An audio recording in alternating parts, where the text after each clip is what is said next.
Have you ever wondered why so many of the pleasures we chase today feel powerful at first, but somehow leave us empty afterward? Think about it. A cigarette, a few hours scrolling endlessly on social media, or even watching something like adult content. These things give us a rush, but once the moment is gone, we're left with nothing but a craving for more. That's what we call artificial pleasure. Now compare that to something different. Imagine taking a walk in nature, sharing a laugh with a real friend, enjoying a good meal when you're truly hungry, or holding hands with someone you deeply care about. Those are natural pleasures. They don't just excite the brain for a few seconds. They nourish the soul. They stay with us, giving us a sense of connection and meaning. So what's the real difference? Artificial pleasures are manufactured. They're shortcuts that trick the brain's reward system. They give us a quick hit of dopamine, the chemical of desire, but they don't bring lasting satisfaction. Natural pleasures, on the other hand, are part of how we're designed as human beings. They connect us to life, to others, and even to ourselves in a much deeper way. The scary part is that our world is filled with artificial pleasures that are easy to grab, available in seconds, and often stronger than anything nature can give us. But here's the catch: they also demand a price. The more we rely on them, the weaker our connection becomes to those natural sources of joy that actually build a fulfilling life. And that's exactly what this video is about. Together, we're going to explore how artificial pleasures shape our choices, our relationships, and even our happiness. By the end, you might start looking at your daily habits in a completely different way. Let's dive a little deeper. Why do artificial pleasures feel so powerful, and why are they so hard to resist once we start? The answer lies in the way our brain is wired. Inside your brain, there's something called the reward system. It's like an ancient survival tool. Thousands of years ago, this system pushed us to do things that helped us survive, like eating when we were hungry, drinking water, or connecting with other people. Every time we did one of those things, the brain released dopamine, a chemical that says, "This feels good, do it again." But here's where things get tricky. Artificial pleasures hijack this same system. When you smoke, gamble, binge on junk food, watch endless pornography, or scroll through social media, your brain gets hit with an unnatural surge of dopamine. It's way stronger and much faster than what you'd ever get from natural sources. At first, that feels amazing, but the brain is smart. When it sees too much dopamine flooding in, it starts adjusting. It lowers your sensitivity. That means the next time, you need a little more to feel the same effect. And the time after that, even more. Before you realize it, you're not chasing pleasure anymore. You're just trying to avoid the emptiness that comes when the dopamine drops. That's the cycle of addiction. What's even more dangerous is that while the brain is getting used to these artificial spikes, natural pleasures begin to lose their flavor. A simple meal, a real conversation, or a walk outside doesn't feel as satisfying as it used to. It's not because they lost their value. It's because the brain has been rewired to expect bigger hits, louder signals, and faster rewards. This is why quitting artificial pleasures can feel so painful. It's not just about willpower. It's literally about retraining the brain, giving it time to reset and rediscover the joy in natural, healthy experiences. So when we talk about artificial pleasures, we're not just talking about habits. We're talking about a battle happening in the deepest parts of the brain, a battle between quick fixes and long-term fulfillment. And the longer we stay stuck in the cycle, the harder it gets to escape. But here's the good news. The brain is flexible. Just as it can be trained into addiction, it can also be trained back into balance. And understanding this mechanism is the first step to breaking free. So, what actually happens when artificial pleasures take over our lives? Let's start on a personal level. When someone gets trapped in the cycle of artificial pleasure, the first thing that usually suffers is the mind. Instead of feeling truly satisfied, they often feel empty, restless, or even anxious. Over time, the brain begins to crave the next hit more than anything else. And when that craving isn't met, it can lead to irritability, depression, and a constant sense that something is missing. But it doesn't stop with the mind. The body also pays a price. Smoking slowly damages the lungs and heart.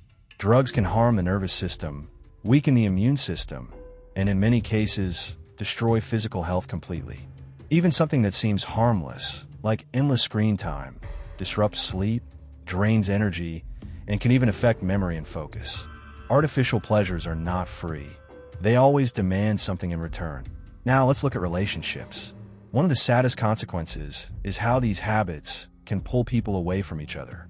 When someone is stuck in pornography, for example, real intimacy can start to feel less exciting. When someone is addicted to social media, face-to-face conversations may feel boring or unnecessary. Little by little, artificial pleasure replaces real human connection, leaving people more isolated than ever. And on a larger scale, society also feels the impact.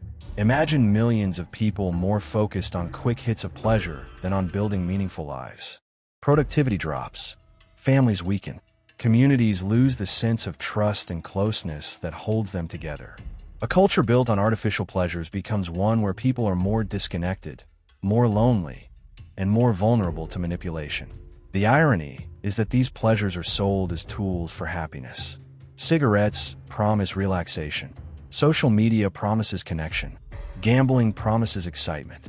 But in the end, they often create the exact opposite: stress, disconnection, and emptiness.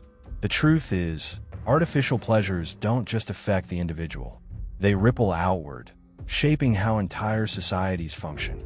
And if we don't recognize their impact, we risk building a world where quick fixes replace deep fulfillment, and where people forget what genuine joy even feels like. Let's take a step back and look at artificial pleasure from a bigger angle, not just biology or health, but philosophy and psychology. Because the question isn't only what does it do to the brain, but also what does it do to the meaning of our lives. From a philosophical perspective, pleasure has always been a central topic. Ancient thinkers like Aristotle argued that true happiness, what he called eudaimonia, comes not from chasing quick pleasures, but from living a life of virtue, purpose, and balance. He believed that pleasures are good, but only when they support a deeper goal. If pleasure becomes the goal itself, it actually leads us away from fulfillment. On the other hand, the philosopher Epicurus often gets misunderstood. People think he promoted indulgence, but actually, he taught moderation. He said that simple, natural pleasures, like friendship, reflection, or a meal when you're truly hungry, are the most rewarding. Artificial pleasures, in contrast, tend to trap us in endless desire without giving real peace. Now let's connect that with psychology. Modern psychology tells us something similar. Our brains are not designed for constant stimulation. When we overload the system with artificial highs, we create a cycle of craving and dissatisfaction.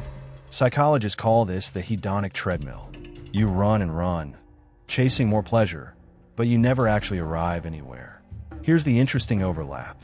Both philosophy and psychology suggest that pleasure is not bad in itself. It becomes harmful when it loses its connection to meaning. Eating a sweet fruit in nature can bring joy. Eating a whole box of processed candy, day after day, brings discomfort and guilt. Watching a movie with friends is refreshing. Binge watching for 12 hours alone leaves us drained. The difference is not just the activity. It's whether the pleasure is serving life or consuming it. And here's the challenge of artificial pleasure. It tricks us into believing that happiness is just one more click, one more purchase, one more hit away. But psychology shows us that long-term well-being doesn't come from those spikes of dopamine. It comes from connection, growth, and meaning. And philosophy reminds us that when we lose sight of meaning, even the strongest pleasure quickly turns empty. So maybe the real question is not, should we avoid pleasure, but what kind of pleasure do we want to build our lives around? Natural, grounded, meaningful pleasures that connect us to life, or artificial, shallow ones that leave us always chasing more? That's the perspective both philosophers and psychologists invite us to reflect on. And it brings us to a deeper conversation. How do we reclaim control over what truly brings us joy? So far, we've looked at how artificial pleasures hijack our brains, create cycles of craving, and impact our minds, bodies, and relationships. But now comes the most important question. What can we do about it? How do we find joy that actually nourishes us, instead of leaving us empty?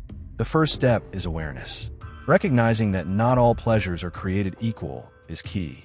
Some pleasures, like scrolling endlessly or chasing artificial highs, feel intense in the moment.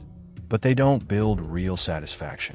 Natural, grounded pleasures, on the other hand, might seem smaller or slower, but they add up over time and give life real depth. So what are these alternatives? Start with connection.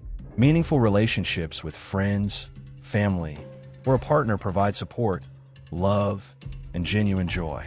Time spent with people you care about cannot be replicated by a screen or a quick hit of dopamine. Next, focus on growth. Learning something new, challenging yourself physically or mentally, creating art, or developing a skill all give a deep sense of achievement. These kinds of pleasures might take effort, but they reward you in ways artificial pleasure never can. Another important alternative is mindfulness. Simple practices like meditation, walking in nature, or even just paying attention to your surroundings can help you reconnect with life's subtle joys. When we slow down and experience the moment fully, we allow ourselves to taste pleasure in its purest form, without the chemicals or shortcuts. Balance is also crucial. Life isn't about completely rejecting artificial pleasures. Sometimes a movie, a dessert, or a game could be enjoyable. The difference is awareness and moderation. When we consume consciously rather than mindlessly, we stay in control, and these activities enhance life rather than dominate it. Finally, it's about choice. Every day we choose what to prioritize: short-lived highs that fade quickly, or deep, lasting joy that nourishes the mind, body, and soul. And remember, choosing the latter isn't always easy, but it's the path toward real fulfillment.